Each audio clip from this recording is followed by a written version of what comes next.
Vampires, a normally depressing folklore that describes how the dead body decomposes. Describe how the body bloats and look well-fed. Describes why the gum line recedes, making the teeth look like they've grown, meaning in medieval times, when someone died, they were constantly checked on to make sure they stayed that way. No one knows when the first vampire was born. It's just assumed and involved a bite and a whole lot of blood. Someone bit me in January 2016, and no one checked on my body to see if I was still alive. Everyone assumed I was dead, which is the same thing as saying, I'm fine.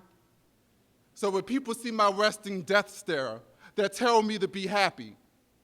They do not know that I am HIV positive. So that be happy just feels like holy water splashed on my skin. Do not know a lover that was also a demon fed me their blood and then held me with death into the sunrise. Do not know that my doctor has told me that my blood is making me a walking corpse. They think that I'm healthy. They are not around to see the anxiety whenever I'm on a first date and I have to inform them that they're actually dining with the living dead. They are not present every morning when I take my medication, but I actually wish that I was dead instead. Wish that I could become a decayed, burning thing. The cashier at the grocery store tells me that if I don't put a smile on my handsome face, that she won't let me check out a thing. I guess she wants to see if my teeth are still growing. Or she think a smile is something that could come easy, like breathing or death, I guess. She wanted me to smile so everyone around me could be a little bit more comfortable with my sadness. So I'm going to talk about my happiness now.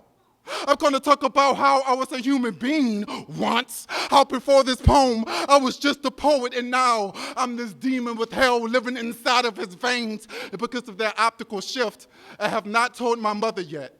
I know she'll never invite me past the threshold of her home. I told my sister, and now she looks at me like I'm a ghost, like one day I'll get tired of resisting and to take a bite out of someone's neck, or I get tired of living and to drive a stake through my own chest. So call me a dead thing.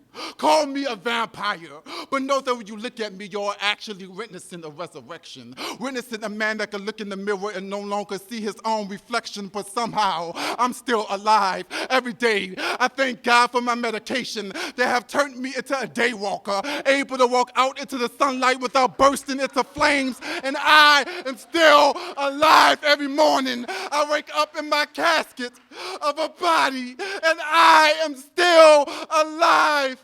Now, isn't that just about the happiest folklore you've ever heard?